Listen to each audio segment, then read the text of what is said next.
baklad na naman. Hi mga kalods, it's me again, Gibo, ang simpleng vlogger at isda ng Kapis. Pang-19 na araw na pala pagpandaw ng ating baklad o taba mga kalods. Mag-aalas 4:30 na kami ni Papang umalis ng bahay. At yan na nga mga kalods, naglalakad na kami kasama namin ang dalawa naming aso na si Tigre at Brownlee ng Hinebra. Ay di pala, aso pala na alaga namin. Medyo madilim at papunta na kami sa pinagpaparkingan namin ng aming mga bangka. Habang kami na nga papuntang baklad ay napansin ko na naman ang langit at pulang-pula, sinyalis na naman yata ng sobrang init ngayong araw. Ganda naman ang langit, pulang-pula. Pagdating namin sa baklad ay bumungad na naman ang mga nakapasok na basura. Kaya agad ko na yang nilinisan upang maiangat na ang aming bunuan.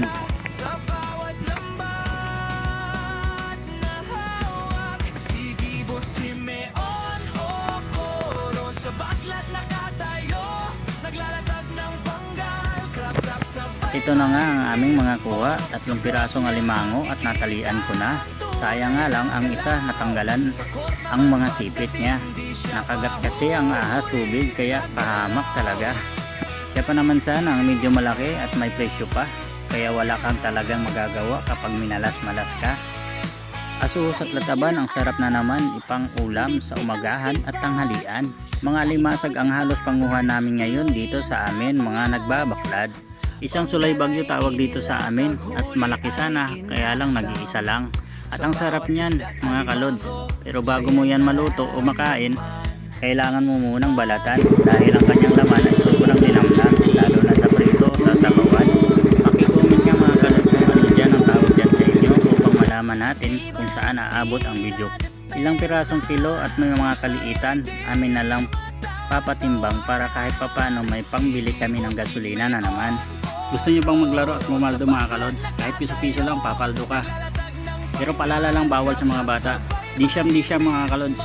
Nasa comment section nilalagay ko ang link.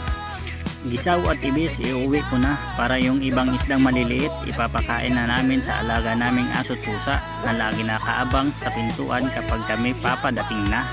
At bago ko pa makalimutan, gusto ko munang magpasalamat sa ating poong may kapal sa biyayang binigay ngayong araw.